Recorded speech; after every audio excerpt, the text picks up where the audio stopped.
এই শোনো না গো, আমাদের পুতুল ডায়েরি চ্যানেলটি সাবস্ক্রাইব করে পাশে থাকা বেল আইকনটি বাজিয়ে দিও প্লিজ। আর গল্পটি ভালো লাগলে অবশ্যই লাইক কমেন্ট করে শেয়ার করে দিও। ধন্যবাদ।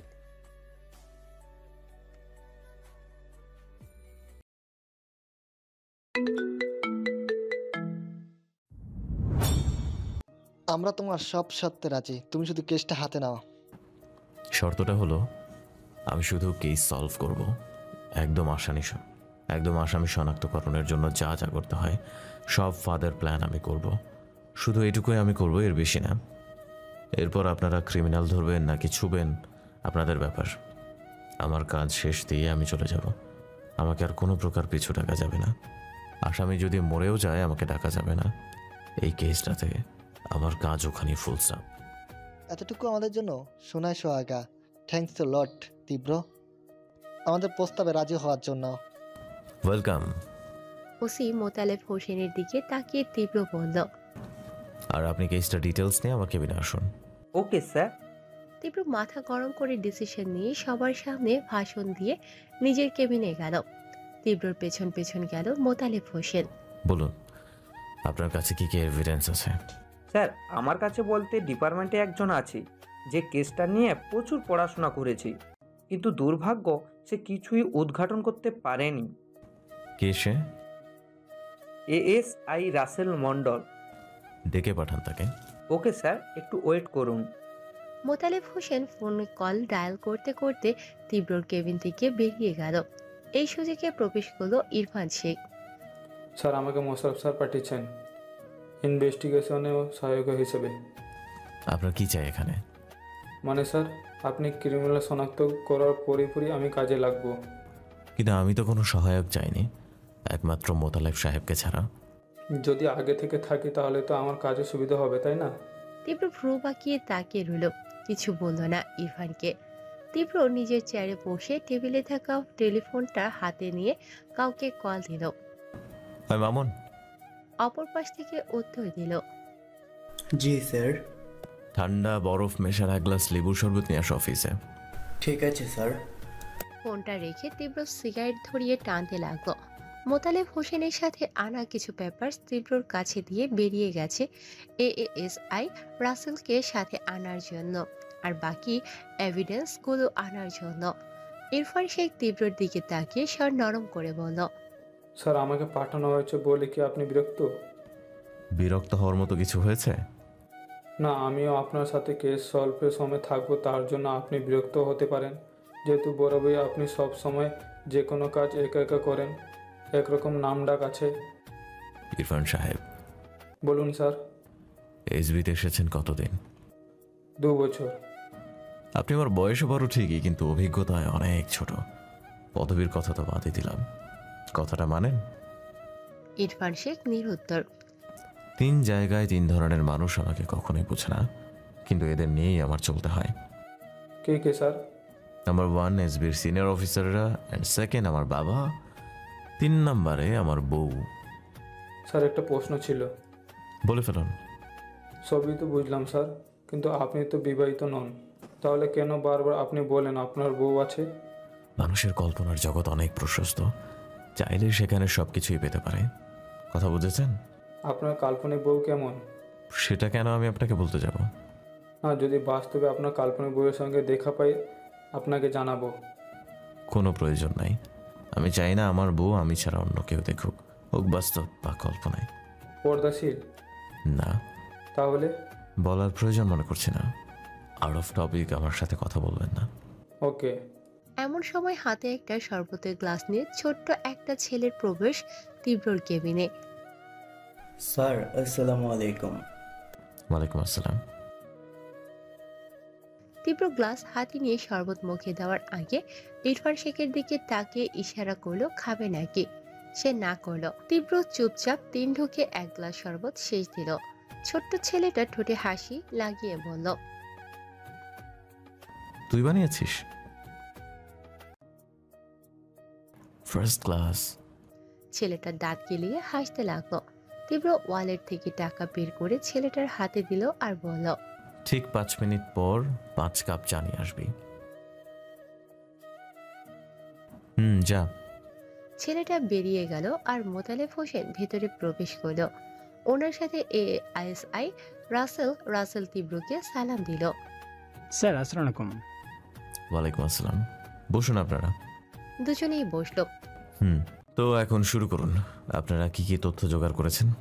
ASI রাসেল বলল, স্যার বেশ কয়েক জায়গায় খোঁজ নিয়েছি, তেমন কোনো জরুরি তথ্য জোগাড় করতে পারিনি।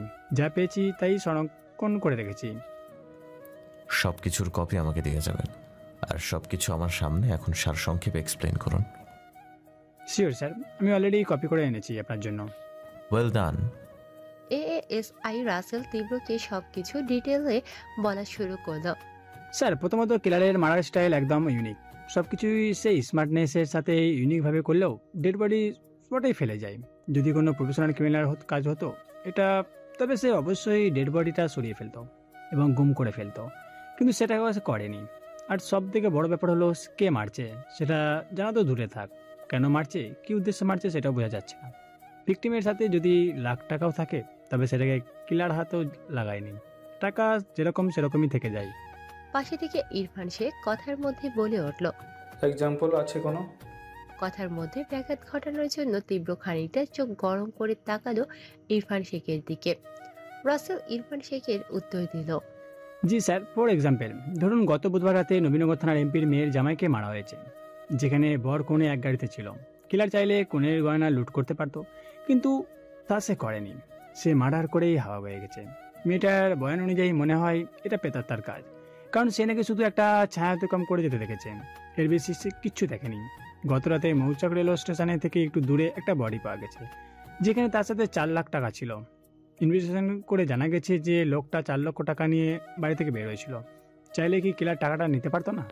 তীব্র গম্ভীর স্বরে বলে উঠল, রাসেল সাহেব, কাজের কথায় আসুন। এগুলো আউট অফ টপিক কথাবার্তা। আশা করি ইরফান সাহেব আপনার এক্সাম্পল জানা হয়ে গেছে। আরও এক্সাম্পল জানার থাকলে নিজে ইনভেস্টিগেশন করে জেনে নেবেন। ইরফান শেখ চুপ হয়ে গেল আবারও। তো রাসেল সাহেব শুরু করুন। জি স্যার। স্যার দ্বিতীয়ত যে ঘটনা সেটা হলো টেকনাফ থেকে তেঁতুলিয়া কোথাও বাদ নেই। এই ঘটনায় প্রতি রাতে কেউ না কেউ এই রহস্যময় মৃত্যুর শিকার হচ্ছে। এই মৃত্যুর ঘটনা কোনো নির্দিষ্ট এলাকাতে ঘটছে না, একই রাতে ভিন্ন জায়গায় ভিন্ন মানুষের মৃত্যু হচ্ছে। এখানে প্রশ্ন হলো কিলার কি একজন নাকি একাধিক, মানে কোনো কিলার গ্যাং? আর তৃতীয়ত মৃত্যুর রহস্যের সব থেকে বড় রহস্য, মার্ডারগুলো ইউনিকভাবে করা হচ্ছে। প্রায় বেশ কয়েকটা স্যাম্পল পাওয়া গেছে, এক একজনের এক এক রকম।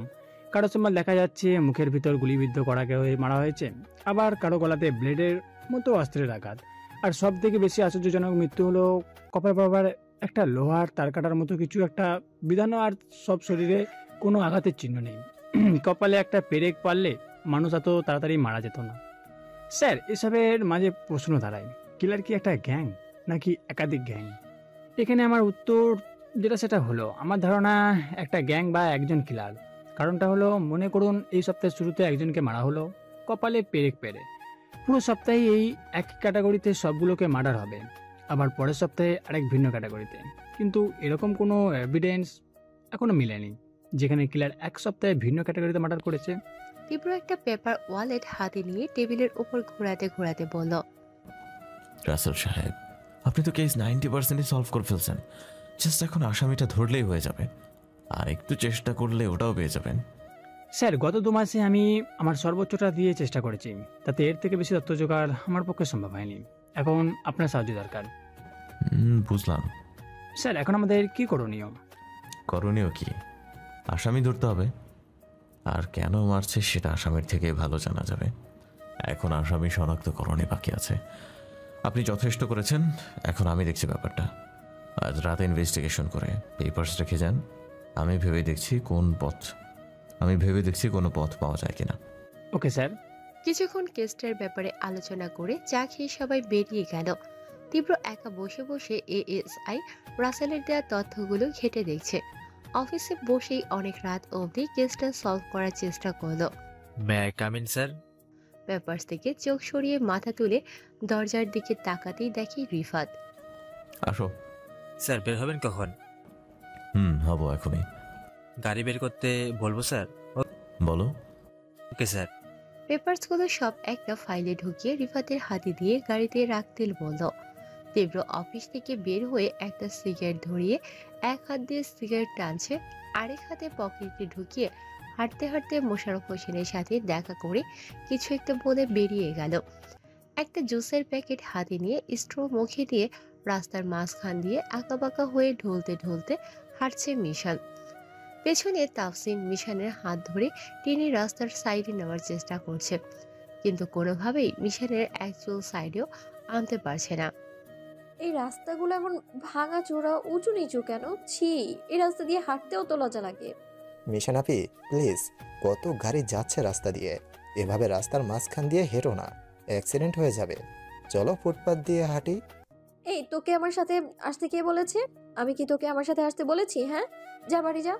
আর একবার যদি আমার হাত ধরে টান দিয়েছিস না, তোকে এই রাস্তার মধ্যে চেপে দেবো, তারপর গাড়ি তোর উপর দিয়ে দিব আমি। আমাকে যা ইচ্ছে করো, তুমি সেফ থাকো। ওই, আমার চোখ আছে, তোর মতো কানা না যে ডাবল ব্যাটারি নিয়েও উষ্টা খাবো আমি। গাড়ি আসলে আমি দেখতে পাবো। তাফসিন ভয়ার্থক কণ্ঠে মিশানকে বলল, প্লিজ আপি, ভয় লাগছে আমার। সব যাবা এখান থেকে, ফালতু যত সব। মিশান তাফসিনকে ধমকিয়ে যাচ্ছে। এমন পর্যায়ে একটা প্রাইভেট কার মাঝ রাস্তার মানুষ দেখে ব্রেক কষে গাড়ি থামালো। তাফসিন খানিকটা হকচকিয়ে গেল, কারণ গাড়িটা ছিল সরকারি গাড়ি। মিশান কোনো তোয়াক্কা না করে সামনের দিকে পায়ে কদম ফেলতেই গাড়ির ভেতর থেকে তীব্র বেরিয়ে একদম মিশানের সামনে দাঁড়ালো। মিশান খানিকটা বিরক্ত বোধ করে ভ্রু বাঁকিয়ে তীব্রর দিকে তাকালো। তীব্র একই রিয়াকশনে মিশানের দিকে তাকিয়ে আছে। হাতের আঙুলের ভাঁজে জ্বলন্ত সিগারেট ঠোঁটের সাথে লাগিয়ে ধোঁয়া শুষে নিয়ে মিশানের মুখ বরাবর তার নিঃসরণ করল। মিশান রাগ চেপে গরম নিঃশ্বাস ছেড়ে চুপচাপ পাশ কাটিয়ে চলে যেতে নিল। তীব্র বাঁকা হাসি দিয়ে মিশানের উল্টো দিক দাঁড়িয়েই বলে উঠল, ক্যাপ্টেন মিশান খান। মিশান চলন থামিয়ে দাঁড়িয়ে গেল। চাকরি ছেড়ে রাত বিরাত রাস্তাঘাটে মাতলামি করে কাটাচ্ছ? মিশান তুচ্ছাত্মক হাসি দিয়ে বলল, স্যার টিজ মারলেন? যে যেটা মনে করে। মিশান পিছিয়ে এসে তীব্রর বরাবর দাঁড়িয়ে বলল, কি করব বলুন সাফওয়ান রেজা তীব্র স্যার। আমি তো সোনা তোলা সোহাগানা যে আপনার মতো ডিপার্টমেন্টে আমাকে সিনিয়ররা তোয়া তোয়া করে হাতে পায়ে ধরে রাখবে। বুঝতে হবে তো, যোগ্যতাটাই হাই লেভেল। ওটাকে যোগ্যতা বলে না স্যার, ওটাকে সস্তা ক্ষমতার লো পার্সোনালিটি বলে। এই ডিফেন্সে এখন কি চলে, যার পাল্লা যত ভারী তার দর তত বেশি। আমার তো এগুলো নেই স্যার, তো ডিপার্টমেন্ট আমাকে হাতে পায়ে ধরে রাখার কোনো প্রয়োজনও মনে করেনি। তীব্র দাঁতে দাঁত চেপে বলল, মাতাল কোথাকার। এখনো নেশা চড়েনি স্যার। মিশন কখনো মাতাল হয় না। 200 বছরের পুরনো মদ গিলেও নেশা চড়বে না। তবে আপনার মনে হয় সিগারেটে বেশ নেশা চড়ে গেছে স্যার। বাই এনি চান্স সিগারেটে গাঁজা পুড়ে টানছেন না তো স্যার? আমার তো জানা ছিল ড্রাগ অ্যাডিক্টরা 10 মাইল দূরে থেকেও অ্যালকোহল ড্রাগস আছে কিনা বুঝতে পারে। কুকুরের থেকেও বেশি স্ট্রং হয় ওদের ইন্দ্রিয় শক্তি। কিন্তু তুমি তো দেখছি আমার নিষ্পাপ সিগারেটকে অপবাদ দিয়ে বসলে। ওটা তখনই হয় স্যার যখন অ্যাডিক্টেড অনেক দিন ড্রাগস অ্যালকোহল না পায়, কিন্তু আমি তো রেগুলার পাচ্ছি। আমি কি করে বুঝবো স্যার? হ্যাঁ, একেই বলে যাতে মাতাল তালে ঠিক। Absolutely right sir. জীবনে প্রথম একটা কথা আমার মন মতো বললেন আপনি। লিসেন মিশন, ভালোভাবে বলছি, নেক্সট টাইম যেন ভুল করে রাতের বেলা মাঝ রাস্তায় মাতাল হয়ে না ঘুরতে দেখি। স্যার আপনি একটা উত্তর দিন তো দেখি। পৃথিবীতে রাস্তা আগে তৈরি হয়েছে নাকি গাড়ি? অবশ্যই রাস্তা, তাই না? যখন রাস্তা সৃষ্টি হয়েছে তখন গাড়ি ছিল না, মানুষ হেঁটে চলাফেরা করত, গাড়ির কোনো চিহ্নই ছিল না। তার মানে ঘটনা দাঁড়ায় আমরা যারা রাস্তা দিয়ে হাঁটি তারাই রাস্তার অরিজিনাল ওনার, আর যারা গাড়ি নিয়ে চলে তাদের বলা যায় অনেকটা উড়ে এসে জুড়ে বসা টাইপ কিংবা ভাড়াটে। Just shut up. আমি এক ওয়ার্নিং বারবার দেব না। ভুলে কি করবেন আপনি? যতবার মন চাইবে আমি মাঝ রাস্তা দিয়ে মাঝ রাতে চলাচল করব। এখন থেকে তো আমি রাস্তাতেই রাত কাটাবো। ঘরবাড়ি বাদ আজ থেকে, কিচ্ছু করতে পারবেন না। তীব্র চোখ গরম করে তাকিয়ে রাগী স্বরে বলল, মাছ যতই পিচ্ছিল হোক, ছাই দিয়ে ধরলে কিন্তু হাত থেকে ছোটা অসম্ভব। কথাটা মাথায় রেখো। বোমাবাজিতে ব্লাস্ট করতে অনেক প্রসেস ফলো করতে হয়, কিন্তু মুখ এমন একটা বোমা যেটা ব্লাস্ট করতে ন্যানো সেকেন্ড সময় অপেক্ষা করতে হয় না। কথাটা আপনিই মনে রাখবেন স্যার। মিশান খান, তোমার ক্যাপ্টেন উপাধিটা কিন্তু পাস্ট টেন্স। তুমি যদি আমার সিক্রেট জেনে থাকো, আমি তোমার টপ সিক্রেট জানি। মিশান কথার পাত্তা না দিয়ে কিটকিটে হাসি দিল। তীব্র চোখ গরম করে মিশানের থেকে চোখ ফিরিয়ে তাফসিনের দিকে তাকিয়ে বলল, ওই ব্যাটারি। জি জি জি জি স্যার। দাঁতে দাঁত চেপে তীব্র আদেশ করল, মাতালটাকে ধরে বাড়িতে নিয়ে যা, নাহলে দুটাকেই জেলে পড়ে দেব। হতে পারে তোর বাবা কর্নেল, কিন্তু এমন কেসে ফাঁসিয়ে দেব 7 জন্মে ছুটতে পারবি না কেউ। মিশান ঢলতে ঢলতে মাতাল স্বরে তীব্রের দিকে ধেয়ে বলল, ওই ওই কি বললেন? আমি মাতাল? আরে পুরো বার শুষে নিলেও মিশানের নেশা চড়ে না। কতবার বলবো আমি আপনাকে? মাতাল বলছে আমায়। আর কাকে জেলে পড়বেন? লাইসেন্স দেখাবো? মিশন ইলিগাল কোনো কাজ করে না। লাইসেন্স আমার ফোনে ব্যাক কভারের সাথেই লাগিয়ে রেখেছি। ওয়েট, দেখাচ্ছি লাইসেন্স। জেলে দেবে বলছে। সুপারিনটেন্ডেন্ট পুলিশ বলে খুব ডিমান্ড দেখাচ্ছে। ডিমান্ড আমিও দেখাতে পারি। ক্যাপ্টেন মিশান খান, জবটা ছেড়ে না দিলে সময় মতো আমিও মেজর হয়ে যেতাম। শালা আমাকে পাওয়ার দেখাচ্ছে। মিশান পয়েন্টে তর্ক করলেও প্রকৃতপক্ষে ওর স্বাভাবিক অবস্থার মাঝে নেই।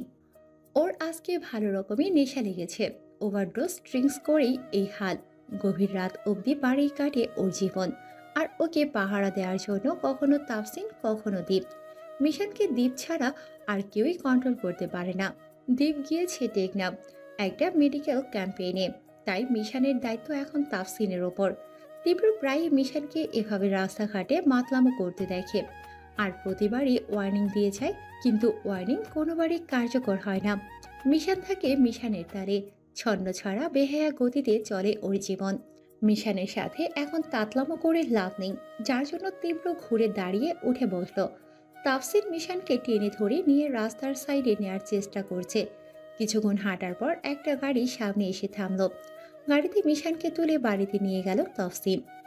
বাড়ির সামনে গাড়ি আসতেই মিশান গাড়ি থেকে বেরিয়ে শুরু করে দিল বমি।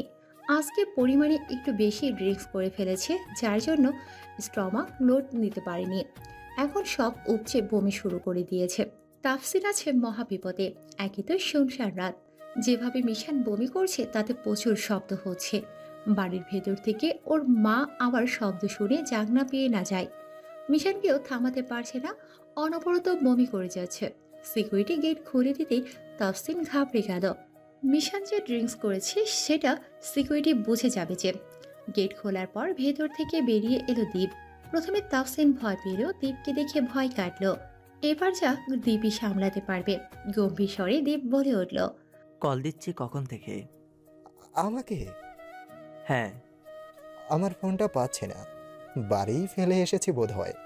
দীপ চোখ গরম করে বলল, স্টুপিড। তাফসিন চুপচাপ রইল, আর দীপ মিশানকে নিয়ে আস্তে আস্তে ভেতরে ঢুকলো। রোজ রাতে মিশান বেরিয়ে যায় ড্রিঙ্কস বারের উদ্দেশ্যে, আর দীপ তাফসিন ওকে খুঁজে খুঁজে ধরে নিয়ে আসে। আর বাড়িতে ঢোকার সময় সবাইকে ফাঁকি দিয়ে ঢুকতে হয়। মিশানের মামি মিশানের এই অবস্থা দেখলে কেবলই একটু ঘাবড়ে যাবে, এর বেশি নয়। কিন্তু মিশানের মামার সামনে যদি পড়ে, মিশানের অপরাধের জন্য তাফসিন দীপ সহ 3 জনকেই নির্বাসে পাঠিয়ে দেবে। মামার ভয়ে মিশান আর্মি জয়েন করেছিল, আর নিজের ইচ্ছে ও কিছু সমস্যার জন্য ছেড়ে দিয়েছে। মামা বাধা না দিলেও জীবন আর্মিদের মতোই কাটাতে হয় মামার সামনে। শুধু মিশান না, দীপ, তাফসিন সহ 3 জনেরই। চাকরি ছেড়ে দিয়েও শান্তি নেই। মামা পুরো বাড়ি আর বাড়ির এরিয়াকে একটা ক্যান্টনমেন্টের বানিয়ে রেখেছে। সবকিছু তার রোলস মতো চলে। যখন সে বাড়ি থেকে বের হয়, সবাই হাফ ছেড়ে প্রশান্তির শ্বাস নেয়। এবারের লোক আর কাজের লোক সবার সমান অধিকার। কর্নেল সাদেক খান সাহেবের বিচক্ষণতায় কেউ কোনো ত্রুটি খুঁজে পাবে না। সবার শুধু চিন্তা, যখন উনি পেনশনে আসবে তখন কি হবে এ বাড়ির মানুষের। ছোট বাচ্চা থেকে বৃদ্ধ, ধনী থেকে গরিব, সবার ওপর তার রুলস জারিকৃত। যেমন তার রুটিন শুরু হয় বাড়ির ছেলে মেয়েদের নিয়ে ভোরবেলা এক্সারসাইজ করতে বের হওয়া দিয়ে। তারপর বাড়ির ছেলে মেয়েদের সব দিক দিয়ে সক্ষম ও স্বাবলম্বী হওয়ার জন্য তাদের সাপ্তাহিক কাজের রুটিন দেওয়া হয়েছে। প্রতি সপ্তাহে একদিন একজনের সকালবেলা বাজারের পালা আসবে, সপ্তাহে একজনের রান্নার পালা আসবে। ঘর পরিষ্কার, নিজের কাপড় নিজে ধোয়া, হোক সে বাড়ির ছেলে। অবশ্য মিশান এগুলো বেশ ফাঁকি দিয়েই চলে। এ বাড়িতে কর্নেল সাহেবের পর সবাই দীপ আর মিশানকে দেখেই ভয় পায়। মিশান সব কাজ ফাঁকি দিতে পারলেও একটা কাজ ফাঁকি দিতে পারে না, সেটা হলো বাজার করা। কারণ সকালবেলা মামা বাড়িতে থাকে, বাধ্য হয়ে মিশানকে বের হতে হয়। কেউ যেন কাউকে সাহায্য করতে না পারে, তার জন্য একজন বের হলে বাকিদেরকে বের হতে দেয় না যতক্ষণ না মানুষটা বাড়ি ফিরে। এমনকি যাওয়ার সময় বাড়ির গাড়ি নিতে পারবে না, নিজ দায়িত্বে রিক্সা, সিএনজি, বাসে যাতায়াত করতে হবে। শর্টকাট পথ অবলম্বন করে কোনো সুপার শপেও যেতে পারবে না। আর 5 জনের মতোই কাঁচা বাজারে যেতে হবে। বাজারের ব্যাপারটাই মিশানের অভ্যেস হয়ে গেছে, কিন্তু তাফসিন এখনো এক্সপার্ট হতে পারেনি। প্রায়ই তার মানিব্যাগটা পকেটমার কেটে নেয়। বাজার করলেও ভালো কিছু বাজার করে আনতে পারে না, কিন্তু দীপ সব দিক থেকে এক্সপার্ট। ওকে কেউ ঠকাতে পারে না। নিজের কাজ তো করেই, পারলে মিশানের কাজ এগিয়ে দেয়। ওভারডোজ ড্রিঙ্কস করলে মিশানের একটা দিকে উপকার হয়, সেদিন খুব ভালো ঘুম হয়, দুঃস্বপ্নটাও দেখে না। কারণ তখন মিশান আর মিশানের মাঝে থাকে না, আকাশ পাতালে ওড়াউড়ি করে। বাড়ি ফেরার পর রোজকার নিয়মের মতো আজও তীব্র ওর মাকে ড্রয়িং রুমে বসে থাকতে দেখে। আজ তো তাও তীব্র তাড়াতাড়ি ফিরেছে। নিজের ঘরের দিকে না গিয়ে সোজা ডাইনিংয়ে গিয়ে বসলো তীব্র। পেছন পেছন ওর মাও গিয়ে প্লেটে খাবার তুলে তীব্রের সামনে দিল। তীব্র বড় মাছের কাঁটা বাঁচতে পারে না বলে কাঁটা সহই খায়। ছেলের গলায় কাঁটা বিঁধবে বলে তীব্রের মা আগে আগেই ওর পাশে বসে মাছের কাঁটা বেছে দেয়। তীব্র চুপচাপ খেয়ে নেয়, একটা কথাও বলে না নিজ থেকে। মা কোনো প্রশ্ন করলে হ্যাঁ না উত্তর দিয়ে চুপ হয়ে যায়। খাওয়া শেষ হতেই চেয়ার ছেড়ে উঠে বেসিংয়ে হাত ধুয়ে উপরে চলে গেল। ছেলের খাওয়া শেষ হতেই নিজে খেয়ে নিল। তীব্র ঘরে ঢুকে 1 সেকেন্ড দেরি না করে এএসআই রাসেল মন্ডলের দেয়া পেপারসগুলো ভালো মতো চোখ বুলিয়ে নিল। অতপর একটা হোয়াইট বোর্ডে পেপারসগুলো আলগা করে একটা একটা করে আঠা দিয়ে লাগালো। রাসেল একটা পেন ড্রাইভ দিয়েছিল, যেখানে ভিকটিমদের ডেড বডির ফুটেজ প্লাস আরও কিছু তথ্য ছিল। ল্যাপটপে পেন ড্রাইভ ঢুকিয়ে ভিডিওগুলো একের পর এক প্লে করে খুব মনোযোগ দিয়ে দেখতে লাগলো, কিলার কোথাও কোনো ক্লু রেখে গেছে কিনা। সময়ের গতির সাথে তীব্রর ব্রেন প্রচণ্ড মাপের সক্রিয় হচ্ছে।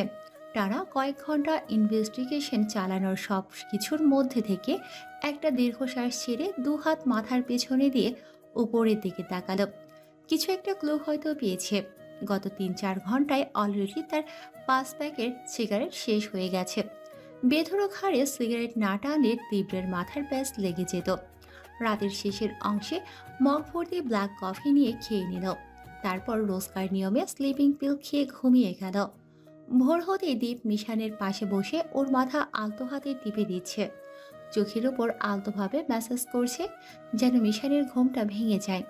মিশান চোখ খুলতে দীপকে দেখে বলে ওঠে, তুই কখন এসেছিস? রাতে এসেছি। দেখা করলি না তো? তুই বাড়ি ছিলি না। ও, যা ফ্রেশ হয়ে আয়, বাবা উঠে গেছে। আমি তোর জন্য লেবু চা নিয়ে আসছি, মাথা ব্যথা কমে যাবে। ওকে। মিশান উঠে ফ্রেশ হতে চলে গেল। দীপ এর মধ্যে কড়া লিকারের লেবু চা নিয়ে হাজির। এতে মিশানের মধ্যে যদি কোনো নেশা নেশা ভাব থাকে সেটা কেটে যাবে, সাথে মাথার যন্ত্রণাও। ওয়াশরুম থেকে বের হয়ে মিশান চা খেয়ে নেয়। এর মধ্যে বাড়ির কর্নেল সাহেবের বাঁশির হর্ন বেজে ওঠে। মিশান এক চুমুকে পুরো গরম চা শেষ করে দীপের সাথে বেরিয়ে যায়। ঘর থেকে বের হতেই মামা গোয়েন্দা নজরে তাকিয়ে আছে ওদের দিকে। মিশান দীপ কিছুক্ষণ মুখ চাওয়াচাবি করে বুঝতে পারল 3 জনের মধ্যে একজন উধাও। তাফসির মেবি এখনো ঘুম থেকে ওঠেনি। মিশানের সাথে সঙ্গ দিতে গিয়ে রাতের ঘুম সাঙ্গ হয়েছে, যার ফলে সকালে জাগনা পায়নি। মামা, তাফসিনের পেটে সমস্যা হয়েছে, একটু পরপর বাথরুমে যাচ্ছে আর আসছে। আজকে ওর না গেলে হবে না। কি খাবার খেয়েছিল যে পেটে সমস্যা হলো? রাতে নাকি উঠে পানি খাচ্ছিল, কয়েক ঢোক পানি খাওয়ার পর দেখে পানিতে তেলাপোকার বাচ্চা ভাসছে। সেটা দেখে ঘৃণায় এমনটা হয়েছে। তোমাদের কি শেখাইনি আমি? পানি সব সময় ঢেকে রেখে দিতে হয়, আর খাওয়ার সময় চেক দিয়ে খেতে হয়। জি জি মামা, ও হয়তো ঘুমের ঘরে খেয়াল করেনি। চলো দেখে আসি ওর কি অবস্থা এখন। মামার মুখে এই কথা শুনে দীপ মিশান দুজনের গলা শুকিয়ে গেল। ঘুম থেকে না ওঠার জন্য তো তাফসিন শাস্তি পেত, এখন মিথ্যে বলার জন্য তো পুরো টিম শাস্তি পাবে। বাবাকে আটকাতে দীপ তাড়াহুড়ো করে বলে উঠল, বাব্বা।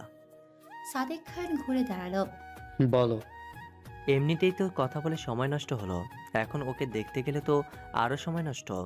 বাড়ি ফিরে ওর সাথে দেখা করি আমরা, আমার অফিসে যেতে হবে একটু তাড়াতাড়ি। সাদেক সাহেব কিছুক্ষণ দম ধরে ওদের দিকে তাকিয়ে থেকে বলল, ঠিক আছে চলো তাহলে। দুজনে লম্বা স্বস্তির নিঃশ্বাস ছাড়ল। এই যাত্রায় বেঁচে গেল। বেরিয়ে গেল এক্সারসাইজের জন্য।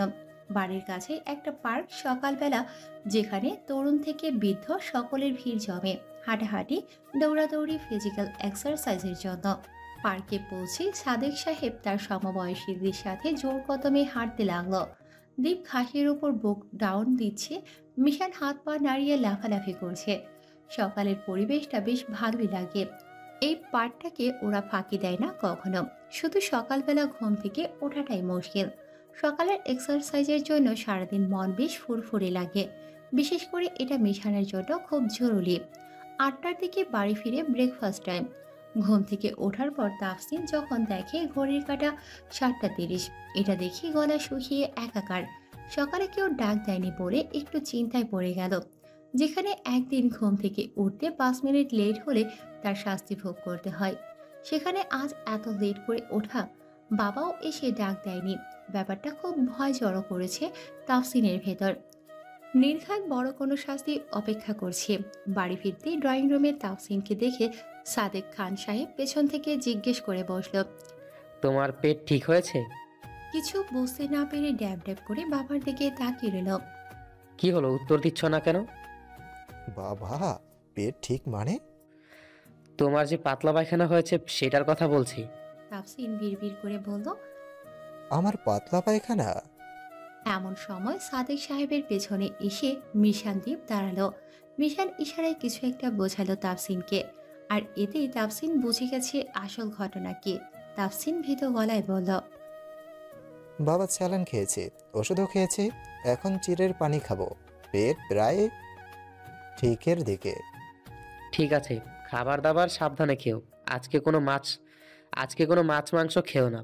পেট ঠিক না হওয়া অবধি চিড়ে, কলা, ব্রেড, ডাবের পানি এসব খাও। ঠিক আছে বাবা। কর্নেল সাহেব সামনে থেকে চলে গেল। এতক্ষণে তাফসিনের প্রাণ বেরিয়ে যাচ্ছিল। ব্রেকফাস্ট শেষে মিশানের বের হতে হলে বাড়ি থেকে বাজার করার উদ্দেশ্যে। আজকে মিশানের বাজার করার পালা। তীব্র সকালবেলা রেডি হয়ে বাড়ি থেকে বের হতেই দেখে ড্রাইভার আর রিফাত অন্য একটা গাড়ি নিয়ে দাঁড়িয়ে আছে। কি ব্যাপার, এই গাড়ি কেন? স্যার ওটা স্টার্ট হচ্ছে না, কি সমস্যা হয়েছে বোঝা যাচ্ছে না। গ্যারেজে দিয়ে এসেছে ড্রাইভার, ওরা বলছে দুপুরের মধ্যে ঠিক করে দেবে, তাই এখন বাড়ির গাড়িতেই যেতে হবে। দুনিয়ার সব কিছুর অপশনাল থাকলেও সরকারের কোনো কিছুই অপশনাল নেই। যেটা আছে সেটা নিয়ে মরো। জি স্যার। সরকারি গাড়ি ছেড়ে বাড়ির গাড়িটা নিয়ে বের হয়ে গেল তীব্র। ইনভেস্টিগেশনের জন্য কোথাও একটা যাচ্ছিল। গাড়ি প্রায় ঘন্টাখানেক চলার পর থেমে গেল হঠাৎ। সামনে তাকিয়ে দেখে লম্বা জ্যামটা আজকে লাগার ছিল। প্রতিদিন সরকারি গাড়ি দেখে ট্রাফিক পুলিশরা গাড়ি যাওয়ার রাস্তা করে দেয় নিজ দায়িত্বে। আজ সরকারি গাড়িও নেই, সরকারি সুবিধাও নেই। জানালা দিয়ে মাথা বাইরের দিকে দিয়ে তাকিয়ে দেখে এটা একটা 4 রাস্তার মোড়, যে জন্য ছোট বড় গাড়ি মিলিয়ে মোটামুটি জ্যাম লেগেছে। তীব্রর চোখ খুঁজে ট্রাফিক পুলিশকে। একটা সময় দেখতে পেল ট্রাফিক পুলিশ এক বাইকওয়ালার সাথে তর্ক বিতর্ক করছে দাঁড়িয়ে। আরেকজন ট্রাফিক কন্ট্রোল করার চেষ্টা করছে। লোকটার বাইকটার রং ওয়েতেও নেই। তাহলে কি নিয়ে কথা হচ্ছে? তীব্র গাড়ি থেকে বের হতে নিলে রিফাত বলে ওঠে, স্যার আপনি বসুন, আমি দেখছি। ব্যাপারটা আমারও দেখতে হবে।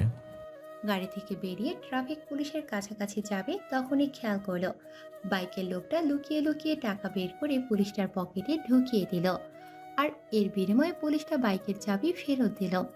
এই দৃশ্য দেখে তীব্রের মেজাজ চটে গেল। হাঁটার দ্রুততা বাড়িয়ে ট্রাফিক পুলিশের একদম কাছে গিয়ে পকেটে হাত দিয়ে টাকাগুলো বের করে যার টাকা তাকে ফেরত দিল। আর ট্রাফিক পুলিশটা রেগে গিয়ে তীব্রর কলার চেপে ধরে গালি দিয়ে ওঠে, আবে কে রে তুই, বাপের পকেটে হাত ঢুকাস? গালি দিয়ে তীব্রকে ধাক্কা দিতে যাবে তার আগেই তীব্র উত্তর না দিয়ে তীক্ষ্ণ নজরে তার কাঁধের দিকে তাকায়। পদবী এএসআই ছিল। সুন্দর করে 2 কাঁধ থেকে পদবীর ফুল দুটো খুলে নিল। এতক্ষণে রিফাত তীব্রর কাছাকাছি এসে সার করতে থাকে। এই সার ডাক শুনে পুলিশটা আটকে যায়। কলার ছেড়ে দিতেই তীব্র ফুল দুটো রিফাতের হাতে দিয়ে পুলিশটার হাত থেকে লাঠি নিয়ে সামনের দিকে এগিয়ে গিয়ে নিজেই ট্রাফিক কন্ট্রোল করা শুরু করলো। স্যার কি করেন একটু ভেবে করবেন। আপনি তো শেষ। আপনার ঘুষ খাওয়ার কথা বাদই দিলাম। এসিপির গায়ে হাত তোলার পানিশমেন্ট কি হতে পারে দাঁড়িয়ে দাঁড়িয়ে ভাবুন। লোকটা কাপা গলায় বলল, উনি এসপি? জি স্যার। লোকটা সাথে সাথে তীব্রর কাছে দৌড়ে গিয়ে কাকুতি মিনতি শুরু করে দিল। Sir sir sorry sir, sir আমাকে ক্ষমা করে দিন স্যার, প্লিজ স্যার, স্যার ভুল হয়ে গেছে স্যার। তীব্র ফিরেও তাকাচ্ছে না লোকটার দিকে। এর ভাগ্যে কি আছে কে জানে। জনবহুল পাবলিক প্লেস এই লোকটা অনবরত কাকুতি মিনতি করে যাচ্ছে তীব্রের সামনে। লোকটার চোখ দিয়ে পানি এখনো বের না হলেও গলা ভিজে গেছে। অনেকে গাড়ির ভেতর থেকে তাকিয়ে দেখছে লোকটার অবস্থা। রাস্তার পাশের ফুটপাতে দোকানদারগুলো তো গভীর মনোযোগ দিয়ে দেখছে, আর হয়তো এই দারোগাটাকে মনে মনে গালি দিচ্ছে। এই রাস্তার মানুষগুলো যেন লোকটার বর্বরতার শাস্তির অপেক্ষাতেই ছিল। লোকটা আশেপাশে খেয়াল না রেখে শুধু তীব্রের দিকেই তার নজর। মিনিট খানেক পর হয়তো পায়েও ধরবে, কিন্তু এগুলিতে কোনো লাভ নেই। যদি তীব্রর সামনে লোকটা সুইসাইডও করে নেয়, তীব্র ফিরেও তাকাবে না। শুধু নাম তীব্র না, এর ভেতরটাও তীব্রতর কঠোর। লোকটা প্রথমে যে অপরাধ করেছে তার ক্ষমা হয়তো পেত, কিন্তু পরবর্তীতে যে বেয়াদবিটা করেছে, মা তুলে গালি দিয়ে শার্টের কলার চেপে ধরে চোখ রাঙিয়েছে, এটা তীব্রের ইগো পার্সোনালিটিতে লেগেছে মারাত্মকভাবে। ভালো মতোই বোঝা যাচ্ছে এর ক্ষমা নেই এত সহজে। তীব্র নিজের মতো রাস্তার ট্রাফিক জ্যাম ক্লিয়ার করছে। আশেপাশের লোকজনও বুঝতে পারল যে লোকটা এসে ট্রাফিক কন্ট্রোল করছে, সে কোনো সাধারণ জনগণ নয়। আশেপাশে যারা প্রত্যক্ষভাবে দৃশ্যটি দেখেছে তারা একে অপরের সাথে কানাঘোষা করছে, আর ফুটপাতে অনেকেই কৌতূহল নিয়ে ভিড় করে বাকি দৃশ্য দেখছে, যেন রাস্তার কোনো শুটিং চলছে। জ্যাম ক্লিয়ার হতেই তীব্র নিজের গাড়ির দিকে যাচ্ছে। তীব্রর পেছন পেছন রিফাত আর ওই তারকাটা। লোকটার কাকুতি মিনতির প্রবলতা বেরিয়ে চলেছে, তাতে তীব্র লেশমাত্র বিভাবন নেই। সিগারেট ধরিয়ে মনের গতিতে টানতে টানতে গাড়ির কাছে গেল। এমন টান টান সময় রিস্কার করে এদিক দিয়ে যাচ্ছিল মিশান। সামনের দিকে তীব্রকে দেখে রিস্কা থেকে লাফ দিয়ে নেমে দুহাতে বড় বড় বাজারের ব্যাগ নিয়ে তীব্রর কাছে গেল। ঠোঁটে বোকা বোকা হাসি নিয়ে তীব্রকে সালাম দিল। স্যার আসসালামু আলাইকুম স্যার। তীব্র গাড়িতে উঠতে নিয়েছিল, এমন সময় ভিন্ন স্বরে সালাম শুনে পেছনে তাকালো। মনে মনে সালামের উত্তর নিয়ে কিছু বলার আগে মিশান বলে ফেলল, কেমন আছেন স্যার? আমার চিনতে পেরেছেন? ওই যে কবে যেন আমি ব্রিজ থেকে পড়ে যাচ্ছিলাম, আপনি ধরে বাঁচিয়েছেন। তীব্র উত্তর না দিয়ে তীক্ষ্ণ নজরে মিশানের উপর থেকে নিচ তাকিয়ে দেখল। দুহাতে 3টি ব্যাগ ভর্তি বাজার করেছে। কর্নেলের ভাগ্নি সেন্টিখোর, তাই না? মিশান দাঁত গিলিয়ে উত্তর দিল, জি স্যার। এত ভারী ভারী ব্যাগ নিয়ে হেঁটে যাচ্ছ, ওজন লাগছে না? না স্যার, আমি রিক্সায় যাচ্ছিলাম, আপনাকে দেখে এগিয়ে এলাম। এগুলো তো রিক্সায় রেখেও আসা ছিল। আসা যেত, কিন্তু যদি আমি এগুলো নিতে ভুলে যাই কিংবা রিক্সাওয়ালা এগুলো নিয়ে কেটে পড়ে, তাহলে আমার আবার প্রথম থেকে বাজার করতে হবে। এদিকে আবার বাজার করার মতো টাকা আমার কাছে নেই অত। তার উপর 11টার আগে বাড়িতে বাজার নিয়ে পৌঁছতে হবে, তার জন্যই আর কি। মাথায় তো এই ধরনের ফিলসফি অলওয়েজ সেট থাকে, তাহলে কাজের কাজ ভুলে যাও কেন?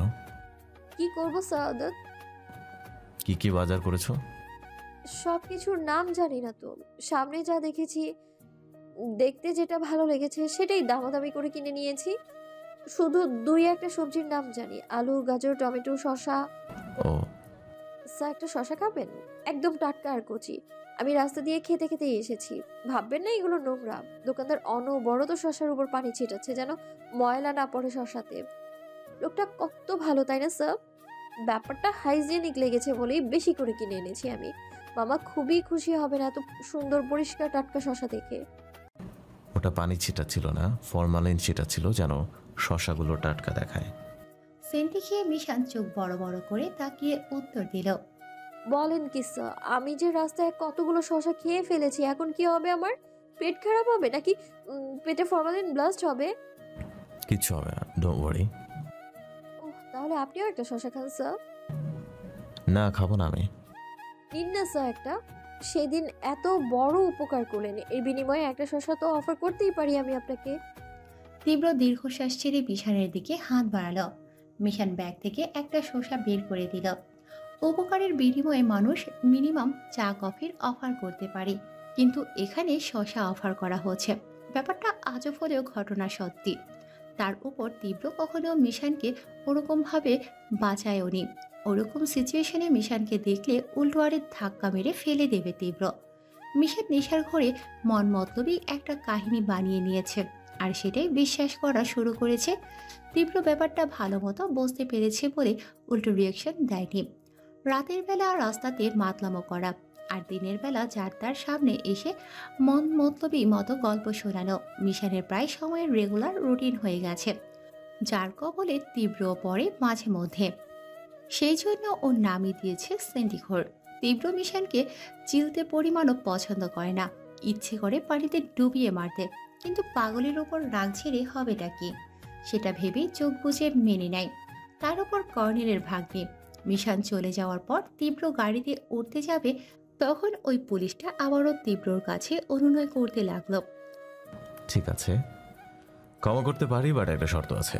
যদি পূরণ করতে পারেন তবে আমি আপনার বেয়াদবি ছেড়ে দেব। আমি শূন্য একটা গুলি করব। আপনি যদি সাথে সাথে বুলেটটা ফেরত আনতে পারেন আমি ছেড়ে দেবো আপনার, আই প্রমিস। লোকটা থ হয়ে দাঁড়িয়ে গেল। তীব্র সানগ্লাস পরতে পরতে গাড়িতে উঠে বসলো। লোকটাকে ক্রস করে রিফাতও গাড়িতে উঠল। ড্রাইভার গাড়ি স্টার্ট দিয়ে চলে গেল। রিফাত। জি স্যার। আমরা কোথায় যাচ্ছি? স্যার আজকের বেলায় মুন্সিগঞ্জ হয়ে শিবচর যাওয়ার কথা ছিল। Plan cancel. তাহলে কোথায় যাব স্যার এখন? আমি রাস্তা দেখিয়ে দিচ্ছি, ডানে বামে কোন দিকে যেতে হবে, গাড়ি সেদিকে যেতে বলো। Okay sir. তীব্র এক্সাক্ট জায়গার নাম না বলে ডিরেকশন দিয়ে যাচ্ছে গাড়ি কোন দিকে নিতে হবে। কখনো ডানে কখনো বামে আবার কখনো স্ট্রেট, এভাবেই যাচ্ছে গাড়ি। রিফাত আর ড্রাইভার দুজনের কেউ বুঝতে পারছে না ওরা আসলে কোথায় যাচ্ছে। এই যাত্রায় গন্তব্যস্থল কেবল তীব্র আর সৃষ্টিকর্তাই জানেন। যেতে যেতে তুরাগ থানার সামনে থামলো গাড়ি। তীব্র একা একা বের হলো গাড়ি থেকে, এমনভাবে ভেতরে প্রবেশ করল যেন কেউ বুঝতে বা চিনতে না পারে ওকে। কিন্তু ওসি কক্ষে যেতে ওসি তীব্রকে চিনে ফেলে, সাথে সাথে দাঁড়িয়ে স্যালুট জানালো। অনেকটা শক খাওয়ার মতো চেহারা হয়ে যায় তীব্রকে দেখে। কোনো প্রকার ইনফরমেশন না দিয়ে হুট করে আসাটা খুব অস্বাভাবিকভাবে নিল। বসার জন্য নিজের চেয়ার ছেড়ে দিল। তীব্র ওসির চেয়ারে না বসে সাধারণ চেয়ারেই বসল। থতমত খেয়ে শীঘ্রতার সাথে বলল, স্যার প্লিজ ওখানে বসবেন না, এই চেয়ারে বসুন প্লিজ। তীব্র শান্ত স্বরে বলল। অফিসার বি কমফোর্টেবল, আপনি আপনার জায়গায় বসুন। আমি এখানে বসাতে চেয়ার ভেঙে পড়ছে না, আর বড় কথা হলো কখনো নিজের জায়গা ছেড়ে অন্য কাউকে দিতে নেই। তা কি করে হয় স্যার? আপনি আমার সিনিয়র। স্যার চা কফি কোল্ড ড্রিঙ্কস কোনটা দেব, নাকি সবকটাই আনবো? আরে অফিসার প্লিজ শান্ত হন। আমি এখানে চা কফি খেতে আসিনি, 2 মিনিটের একটা কাজে এসেছি। সিনিয়রদের সম্মান স্বরূপ এত ফর্মালিটি পালন তখনই করবেন যখন তারা এমনি আসে, বাট আমি এখানে কাজে এসেছি, সময় খুবই কম। আপনি প্লিজ বসুন। আমাকে সিনিয়র হিসেবে না দেখে কলিগ বা গেস্ট হিসেবে দেখুন। ওসি খানিকটা বিভ্রান্তিকর অবস্থাতে পড়ে গেল।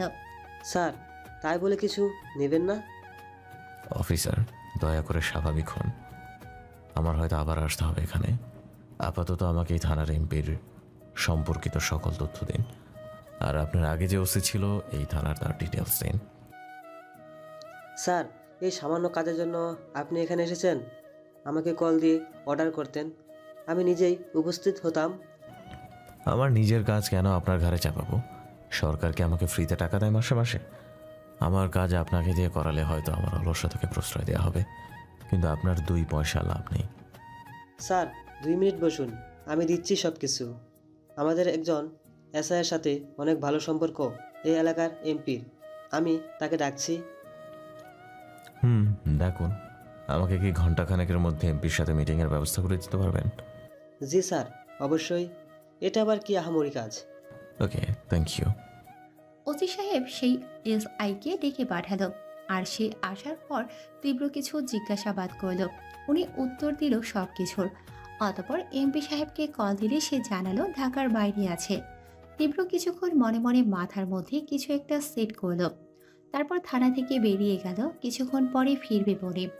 প্রায় 2 ঘন্টা ধরে মিশান বই খাতা নিউজ পেপার নানান জিনিসের ভেতর খোঁজাখুঁজি করে যাচ্ছে কিছু একটার। নিজের ঘর পুরো এলোমেলো করে ফেলেছে। ওয়ালের সাথে কপাল ঠেকিয়ে দাঁড়িয়ে আছে, কিছুতেই মনে করতে পারছে না কোথায় রেখেছে জিনিসটা। ঘর থেকে বেরিয়ে তাফসিনের রুমের দিকে যায়। তাফসিন রুমেই ছিল।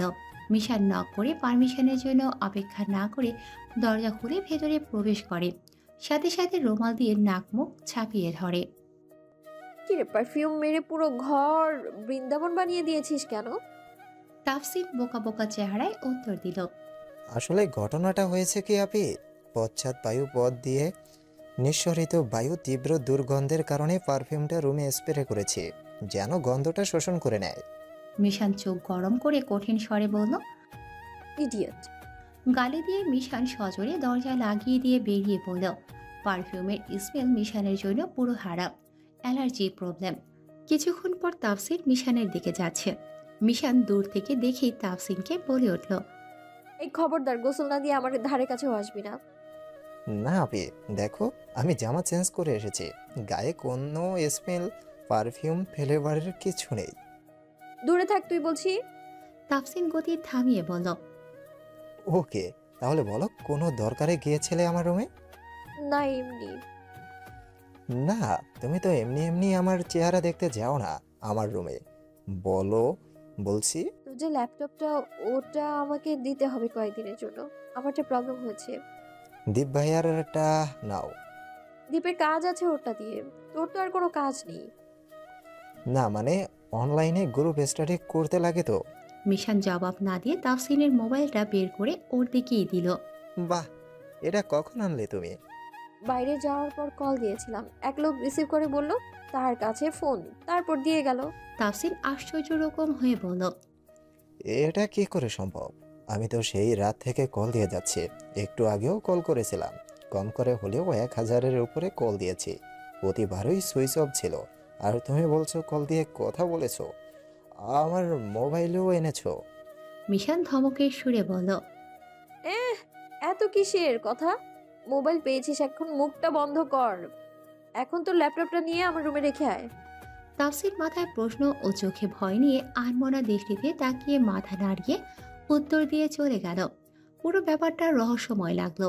মিশানের কিছু কিছু কার্যক্রম তাফসিরের মাথার উপর দিয়ে যায়। মিশান ড্রয়িং রুমের ভেতর পায়চারি করছে আর দাঁতে দাঁত কুটকুট করে কিছু একটা ভাবছে। প্রায় রাত 2:30, স্থান মিরপুর 10। শুনশান নিরিবিলি নিস্তব্ধতায় পূর্ণ শহর। শহর জুড়ে জনমানবের অস্তিত্বের অনুপস্থিতি। পিচঢালাইয়ের রাস্তার দুই পাশে ল্যাম্পপোস্টে এখন আর আগের মতো তেলের বাতি জ্বলে না, সোডিয়াম বাতি। এলইডি লাইটের জন্য ফুরফুরে আলোর নিচ দিয়ে দেখা যাচ্ছে হাইওয়ের উপর দিয়ে হঠাৎ হঠাৎ বড় বড় গাড়ি যাচ্ছে দু একটা। রোড লাইটগুলো জ্বলছে ঠিকই, কিন্তু কুয়াশাপূর্ণ পরিবেশ হওয়ায় আলোর বিচ্ছুরণ তেমন একটা জোরালো হচ্ছে না। চারপাশেই মোটামুটি আলোর বিস্তৃতি কম। এর মধ্যে যদি হঠাৎ করে সারিবদ্ধভাবে বেশ কয়েকটা আলো নিভে যায়। লেট নাইট পার্টি থেকে ফিরছিল তুরাগপুর থানার এমপির ছেলে মারুফ। গাড়িটা চলছে না কোনো মতেই, বন্ধুরা সব চলে গেছে। তার ওপর মোবাইলেও চার্জ নেই যে কাউকে কল করবে। বাধ্য হয়ে রোড ক্রস করে ওপাশে গিয়ে গাড়ি ধরে বাসার দিকে যাবে বলে ঠিক করে। ফুটওভার ব্রিজের উপর দিয়ে যাচ্ছিল, এমন সময় হুট করে একটা বিক্ষিপ্ত হাওয়ার মতো কিছু একটা বিচরণ করলো, আর সাথে সাথে সারিবদ্ধ আলোগুলো নিভে গেল। সেকেন্ডে মারুফ হোঁচট খেয়ে পড়ে গেল। রোডের উপর ফুটওভার ব্রিজের উপরও বাতিগুলো নিভে গেছে। ভালো মতো একটা ভুতুরে পরিবেশের ফিল আসছে। মারুফ অনেকটা ভয় পেয়ে গেল। এর মধ্যে যেন শূন্য থেকে একজোড়া নীল রঙের আলোর মতো লেজার লাইট বিশেষ কিছু তেজকভাবে চোখে বিচ্ছে। আলোগুলোর দিকে তাকিয়ে থাকতে থাকতে একজোড়া চোখ জলজল করছে, এমনটা দৃশ্যমান মনে হচ্ছে। মারুফ বুঝতেও পারছে না এই মুহূর্তে আশেপাশে ও ছাড়া আর কোনো দ্বিতীয় ব্যক্তি এখানে আছে কিনা। চোখের মতো জলজল করছে, তা কি আদৌ চোখ নাকি অন্য কিছু? এর মধ্যে দূর থেকে কেউ কিছু একটা দিয়ে ঢিল ছুঁড়েছে হয়তো, যা সোজা মারুফের মাথায় আঘাত করে। অনেকটা ব্যথাও পেল। নিমিষেই কানের উপরিভাগ থেকে রক্ত বেয়ে পড়ছে। এতে বুঝতে পারল আশেপাশে কেউ আছে। একটা বিকট হেঁটে আসার আওয়াজের সাথে ভয়ঙ্কর প্রজ্জ্বলময় চোখ দুটো ওর দিকে এগিয়ে আসে। ভয়ে আতঙ্কে মারুফ বলে উঠল। কোনো প্রত্যুত্তর এলো না। কাপা গলায় আবারও বলে উঠল। যখন অনুভব করলো মারুফের মাথা ফেটে রক্ত বের হচ্ছে, হাতটা মাথায় সেই স্থানে রাখার আগেই কেউ ওর হাত দুটো পিঠের সাথে চেপে হ্যান্ডকাপ দিয়ে আটকে দিল। এক্সট্রা কোনো আওয়াজ করার আগেই একটা বল বিশেষ কিছু মুখের ভিতর গুজে দিল।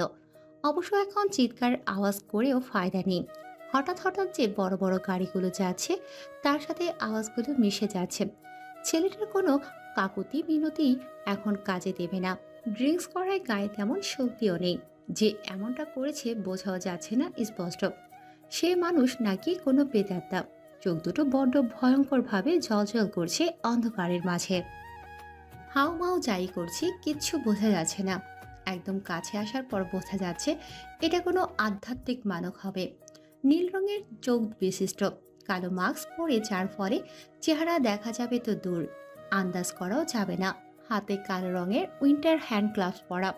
পকেট থেকে একটা মেটালিক হাতিয়ার বের করল। কাঁচির মতো দেখতে, সাইজে ছোট, করাতের মতো ধারালো অংশবিশেষ।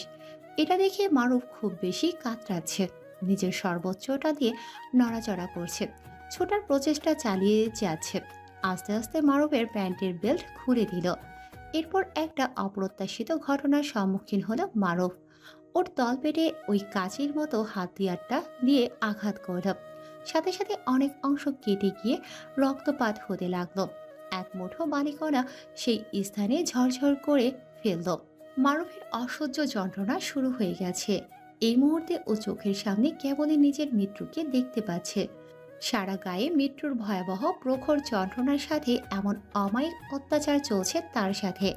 বাঁচার আকুতি দূরে থাক, চিৎকার করার মতো সুযোগও হচ্ছে না শেষ সময়টাতে।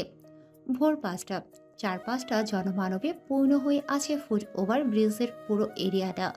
পুলিশ, নিরাপত্তা কর্মী, সাংবাদিক, নিউজ পোর্টাল আর তাদের ঘিরে আছে সাধারণ জনতার কৌতূহলী স্রোত।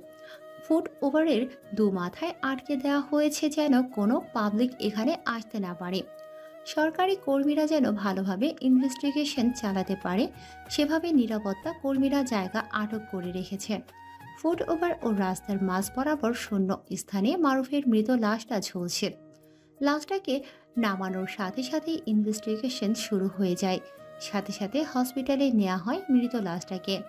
মারুফের বাবা হাবিবুর রহমান বারণ করলেও কেউ ওনাকে এই মুহূর্তে এমপির চোখে দেখছে না। রাজনৈতিক দ্বন্দ্ব থেকে বিরোধী দলের কাজ হতে পারে বলে হাবিবুর রহমান থানায় কেস করে তার বিরোধী দলের নামে। তার জবান অনুযায়ী বিরোধী দলের লোকদের আটক করা হয়। লাস্টের খবর শোনার পর থেকে তীব্রকে একের পর এক কল দেয়া হচ্ছে, কিন্তু তীব্রের কোনো হদিশ নেই। তীব্র তো স্লিপিং পিল খেয়ে ঘুমে বিভোর হয়ে আছে। মিনিমাম 10টা বাজবে ওর ঘুম ছেড়ে উঠতে। ঘুম থেকে ওঠার পর ফোনে এতগুলো কল দেখে কল ব্যাক করে। ওপাশ থেকে রিসিভ করে উত্তেজিত স্বরে কেউ বলে ওঠে, হ্যালো স্যার, আসসালামু আলাইকুম স্যার। ফোনের ওপাশে কে সেটা জিজ্ঞেস না করে তীব্র চুপ করে রইল। ভয়েসটা চেনার চেষ্টা করল। এএসআই রাসেল? জি স্যার। স্যার আপনি কোথায়? কি হয়েছে, উত্তেজিত লাগছে কেন এত? স্যার লঙ্কাকাণ্ড হয়ে গেছে, যদি পারেন মিরপুর 10-এ আসেন। সারমর্মটা বলো। স্যার তোরাক থানার এমপির ছোট ছেলের মার্ডার হয়ে গেছে গত রাতে। বুঝতে পারছি না এটা কার কাজ। আমরা যে কিলারকে খুঁজছি সে নাকি অন্য কেউ। আচ্ছা থাকো ওখানে, আমি আসছি। ওকে স্যার, আসসালামু আলাইকুম। ওয়ালাইকুম আসসালাম। কি অফিসার, দাদার কথা এক রাতেই ফলে গেল তাহলে? কিছু বলেছিলাম কালকে। স্যার এটা কি করে হলো? আপনি যা বললেন তাই হলো। তীব্র কল কেটে দিয়ে তোরাক থানার সেই ওসিকে কল করল। তীব্র কল কেটে দিয়ে তুচ্ছ একটা হাসি দিয়ে ফোনের পাশে রাখল।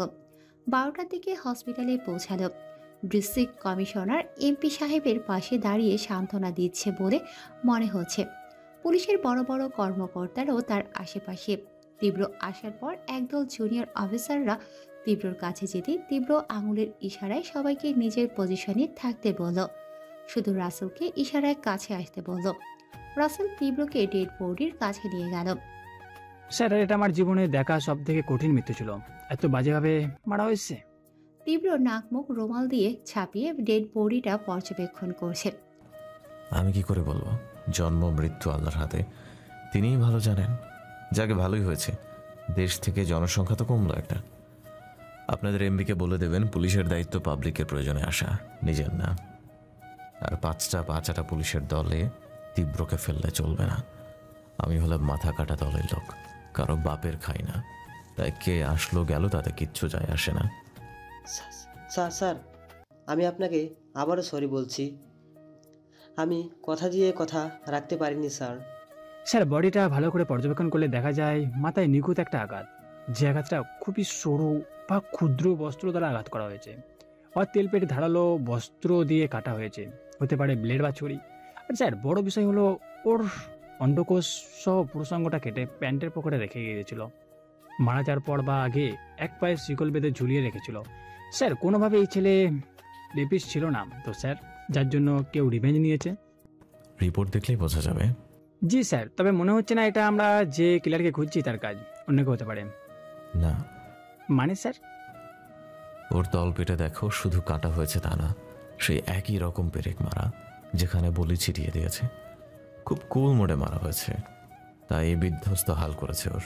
কালই আন্দাজ করেছিলাম এই এমপির কোনো একটা ছেলে কোলহারা হয়ে যাবে, কিন্তু কে যাবে সেটাই বুঝতে পারছিলাম না, যার জন্য আমি নিজেই তাদের থানায় গিয়েছিলাম। জানি না কোন শালা কোন চুলায় ছিল, কাল আমি যাওয়ার পরেও দেখা করতে আসে নাই, বলছে সে থানার বাইরে আছে। যাই হোক, যা হওয়ার তা তো হয়েই গেছে। জি স্যার। একটা জিনিস ভেবে দেখেছো রাসেল, কিলার কিন্তু বেশিরভাগই পলিটিক্যাল দলের কোলহাতা করছে। যাদের মেরেছে তারা কেউই ভালো মানুষ না। কিছু তো একটা ব্যাপার আছে। যেমন ধরো নবীনগর থানার এমপির মেয়ের জামাই এএসআই অন্তুর মার্ডার হলো, সেটা কিন্তু সবাই উঠে পড়ে লেগেছে। তুমি এটা বলো, একজন এএসআইয়ের পক্ষে কি করে ঢাকায় ফ্ল্যাট দামি গাড়ি করা সম্ভব? তাও নাকি তার প্রমোশন হয়েছে 2 বছর না 1 বছর আগে। রাসেল হালকা হেসে বলল, স্যার 7 বছর ধরে এসআই পদে আছি, গ্রামের সবাই দারোগা বলে ডাকে। ভাবে আমার অনেক পাওয়ার আর অনেক টাকা, অথচ কোয়ার্টারে বাসার দরখাস্ত করে পাইনি বলে এখানেও টাকায় একটা ফ্ল্যাট ভাড়া করে ফ্যামিলি নিয়ে ওঠার সামর্থ্য হচ্ছে না। আর এরা কি করে পারে? তীব্র হাসি দিয়ে বলল, বুঝো না কি করে পারে? এর স্পেশাল পাওয়ার যুক্ত, যা তোমার আমার মাঝে নেই। আমার বাবা অ্যাডিশনাল ডিআইজি ছিলেন জানো তো, সেই ক্ষেত্রে সরকারি ফ্ল্যাটেই আমাদের বেড়ে ওঠা। নিজের মন মতো মায়ের ইচ্ছে অনুযায়ী একটা বাড়ি করার জন্য পেনশন অবধি অপেক্ষা করতে হয়েছে বাবার। তাই সারা জীবনে মাসিক যা ইনকাম ছিল তা আমাদের ফ্যামিলির খরচ চালানো, আমাদের লেখাপড়ার পেছনে ভাঙা, আমাদের চাহিদা পূরণ, সব মিলিয়ে টাকা মাস শেষে ফুরিয়েই যেত। আমার দাদার পেনশনের টাকা, তার করা সমস্ত প্রপার্টি থেকে বাবা এক কানা করেও নেয় না, যার জন্য দাদা সেগুলো দিয়ে আমাদের দেশের বাড়ি, একটা হসপিটাল, একটা হাই স্কুল আর একটা মাদ্রাসা করে দেয় বড় করে। বাকি যা টাকা থাকে তা গরিবদের মাঝে ভাগ করে দেয়। আমার বাবাও তার বেতন থেকে প্রতি মাসে কিছু অংশ সরিয়ে রাখতো গরিবদের মাঝে দেওয়ার জন্য। ভবিষ্যতের কথা ভেবে কখনো 2 পয়সা আলাদা করে রাখেনি। মা বলে আমিও নাকি বাবার মতোই হয়েছি, যা আছে তাই নিয়েই বিন্দাস। খামোখা বিলাসিতার ভবিষ্যতে ভালো থাকার চিন্তা করে নিজের চরিত্র বিসর্জন দেব কেন? আচ্ছা, আমরা মানুষরা কেন একটাবার ভাবি না মৃত্যুর পর এগুলো কালি হয়ে থাকবে? রাসেল শুধু একটা দীর্ঘশ্বাস ফেলল। তীব্র অনেক সিনিয়র হলেও রাসেল তীব্রর সামনে অনেকটা কমফোর্টেবল ফিল করে, কারণ তীব্রর সাথে যে যেমন তীব্র তার সাথে তেমনই। তীব্র রাসেলের মাঝে সততা দেখতে পায় বলেই ওর সাথে এত স্বাভাবিকভাবে কথা বলে মিশে যায়। রাসেলের কাছে একটা পছন্দের ক্যারেক্টার হয়ে উঠেছে তীব্র। অবশ্য প্রথম যখন তীব্রর সামনে সে কথা বলে তখন অনেক নার্ভাস ছিল আর ভয়ও ছিল। এসপিরা থাকে অনেক ডিমান্ডফুল, কথা কম বলা, নিজের ডিমান্ডের সাথে ম্যাচ করে কথাবার্তা চালানো, স্বভাব চালচলন এসব কোনোটাই ওর মধ্যে নেই। মর্গ থেকে বেরিয়ে আসতেই ইরফান সাহেব সামনে এসে দাঁড়ালো। আরে ইরফান সাহেব, ঘটনা কি?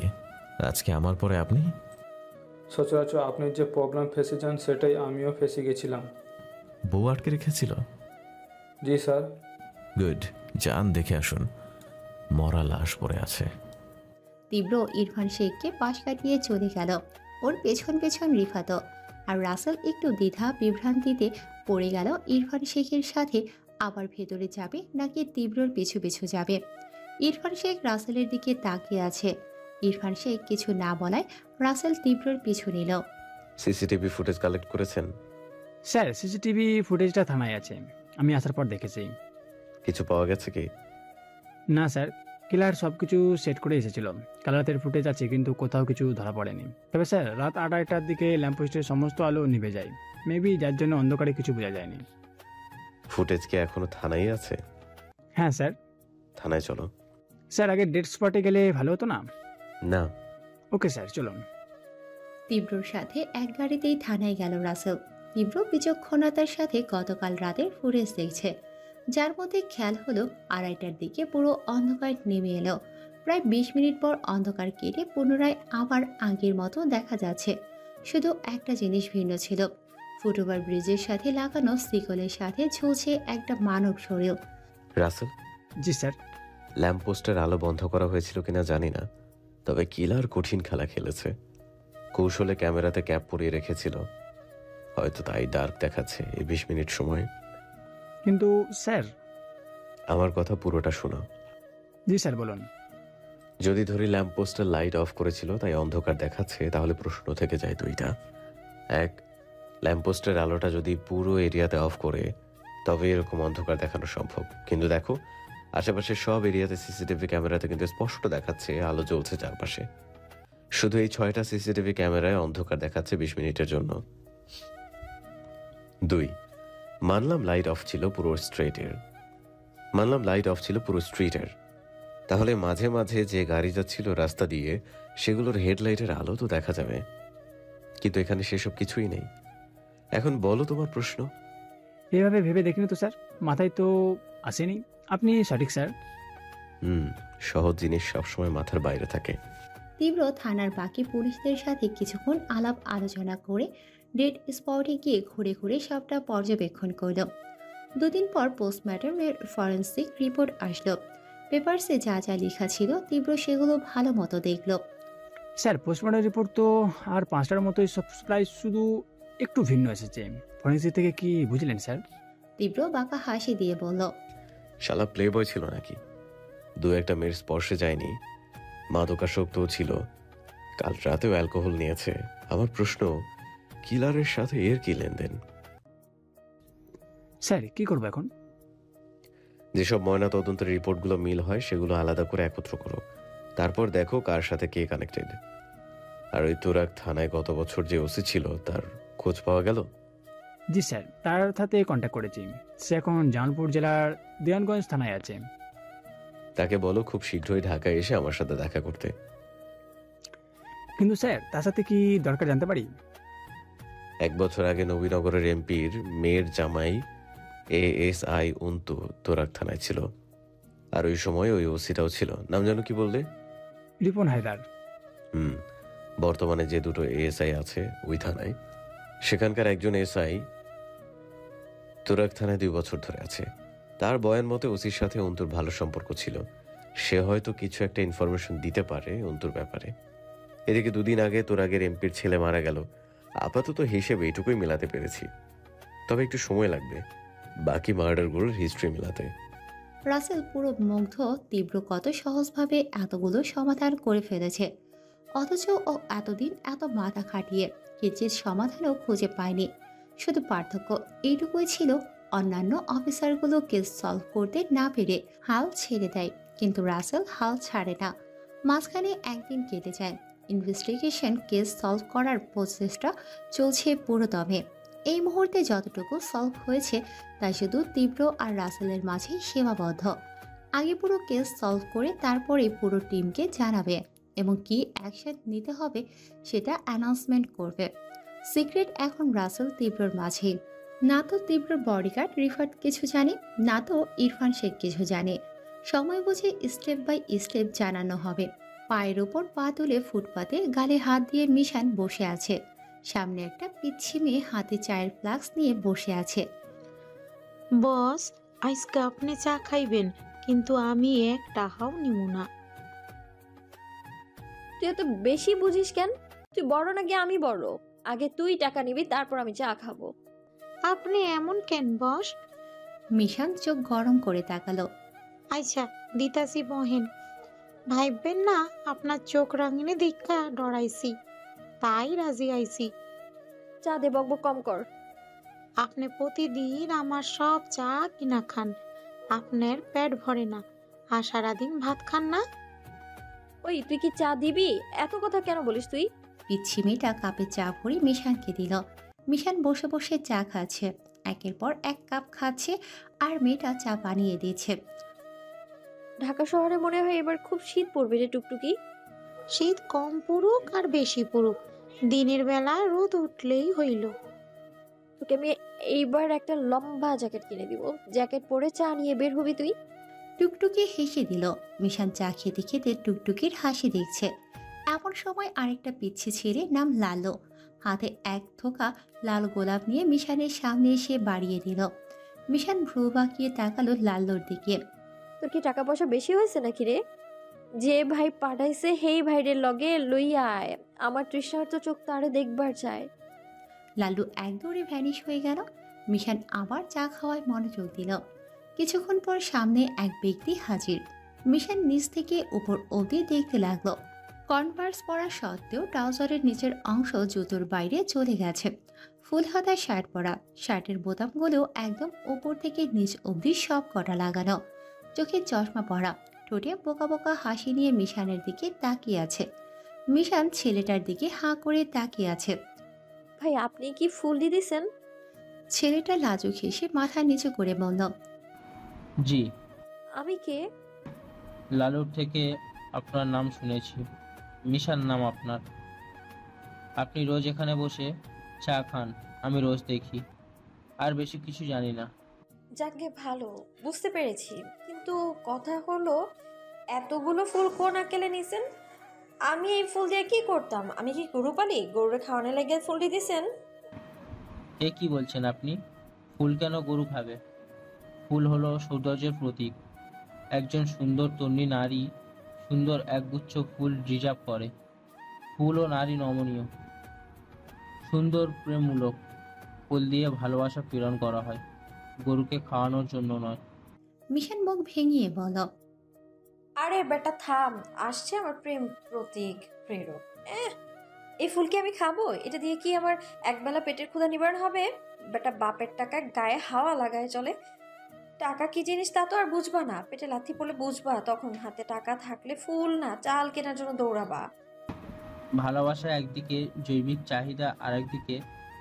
নারীর সাথে ফুলের অন্তরঙ্গতা আছে গভীর। মিশন ভেঙচি মেরে বলল, আর একটা কথা বলে না, চাপার দাঁত একটাও থাকবে না, যাবা। ছেলেটা কথা না বাড়িয়ে সোজা মিশানের পায়ে ধরল, কাঁদো কাঁদো ভাবে বলল, এভাবে প্রত্যাখ্যান করবেন না প্লিজ, দোহাই লাগে, আপনার পায়ে পড়ি। দেখ ভাই, এসব ফুল টুল দিয়ে আমি মিশান পড়বো না। আইসক্রিম, চকলেট, চা, কফি, বিরিয়ানি এইসব নিয়ে এসে প্রপোজ করো, আমি চিন্তা ভাবনা করে দেখবো। এগুলো দেখলে আমি কাউকে ফিরিয়ে দিতে পারবো না। ছেলেটা মুখে বিজয়ের হাসি টেনে বলল, আমি এখনই আনছি, ওয়েট। সেকেন্ডে ছেলেটা একটা দোকানের ভিতর ঢুকলো। শোন, ও যা যা আনবে সেগুলো তোরা দুজন হাতে নিবি, আর ওকে বলবি আমি এগুলো পরে নেব তোদের কাছ থেকে। আমার জরুরি কাজ পড়ে গেছে, আর উত্তরটাও পরে জানাবো। ও চলে গেলে তোরা নিজেদের মধ্যে ভাগ করে নিস সব, ঠিক আছে? টুকটুকি লালু মাথা নাড়ালো। মিশন এক ছুটে জায়গা পরিত্যাগ করলো। আরো দুদিন কেটে যেতেই তীব্রর মাথায় কিছু একটা নাড়া দিল। কিছু খুঁজে পেয়েছে কিনা কাউকে বলেনি, শুধু পুরো ফোর্সকে রেডি হতে বলল। দুদিন বাদে ওসি রিপন হায়দার দেওয়ানগঞ্জ থানা থেকে ঢাকার পথে রওনা হয় তীব্রর সাথে দেখা করবে বলে। সন্ধ্যা 6টায় দেওয়ানগঞ্জ থেকে জামালপুর অবধি ট্রেনে এসে জামালপুর বাস স্ট্যান্ডে যায়, যেখান থেকে ঢাকার পথে পাড়ি জমাবে। ভোরের আগে ঢাকা পৌঁছে যাবে। পুরো জার্নিটা ভালোভাবেই কাটছিল, কিন্তু মির্জাপুর রাজবাড়ি ক্যাডেটের সীমান্ত পার হতেই একটু পরপর গাড়ি থেকে যাত্রী সব নেমে যেতে থাকে। এক পর্যায়ে পুরো বাসের যাত্রী একমাত্র ওসি রিপন থেকে যায়। গাড়িতে মোট 4 জন মানুষ, ড্রাইভার, কন্ট্রাক্টর, হেল্পার আর ওসি রিপন হায়দার। এই মুহূর্তে ওনার জায়গায় কোনো মেয়ে হলে কোনো বড় এক সর্বনাশ হয়তো হয়ে যেত। যদিও সে ছেলে, তবুও ছিনতাইয়ের একটা ভয় আছেই, কারণ ওনার সাথে নিজেকে প্রোটেক্ট করার মতো কোনো হাতিয়ার বা অস্ত্র নেই। এর মাঝে একটা শুনশান ল্যাম্পপোস্ট বিহীন অন্ধকার নির্বিলি জায়গায় গাড়ি হুট করে থেমে গেল। গাড়ি থামার সাথে সাথে কেউ একজন গাড়িতে উঠল। দেখতে অনেকটা ভয়ানক লাগছে, লম্বা দানবের মতো, কালো রঙের হুডি পরা, যেটা একদম হাঁটু ছুঁই ছুঁই, হাতে কালো রঙের উইন্টার হ্যান্ড গ্লাভস। এমনিতেই হুডি পরে মুখ ঢেকে আছে, তার উপর মাস্ক পরা, যে মাস্কে ভয়ঙ্কর ভাস্কর্যর সাজ। সব থেকে বড় কথা, নীল রঙের সেই চোখ জোড়া, যা অনবরত জ্বলজ্বল করছে। রিপন হায়দার সিটে বসে ঘুমোচ্ছিল, হঠাৎ করে মাথায় ঝাঁকি লেগে ঘুম ছুটে যায়। হালকা গা ঝাঁকি দিয়ে ডানে বামে তাকাতাকি করতে যাবে, তখনই দেখি পাশের সারিতে ঠিক তার বরাবর ওই মানুষটা বসা। শুধু বসে না, পলকহীন নজরে তাকিয়ে আছে রিপন হায়দারের দিকে। রিপন হায়দার যথেষ্ট ভয় পেয়ে যায়। চোখ জোড়ার দিকে তাকাতলেই গা ছমছম করা একটা ব্যাপার আছে। রিপন হায়দারের কেন জানি খুব ভয় হচ্ছে, ভেতরে বুক ধুকধুক করছে, হাত পা কাঁপছে। উঠে গিয়ে যে অন্য সিটে বসবে সেই সাহস শক্তিও আসে না। কেন এতটা ভয় পাচ্ছে নিজেও জানে না। তবে মাঝরাতের বেলা এমন জলজল করা নীল চোখ দেখলে যে কারো ভেতর ভয় জায়গা করে নেবে, এটাই স্বাভাবিক।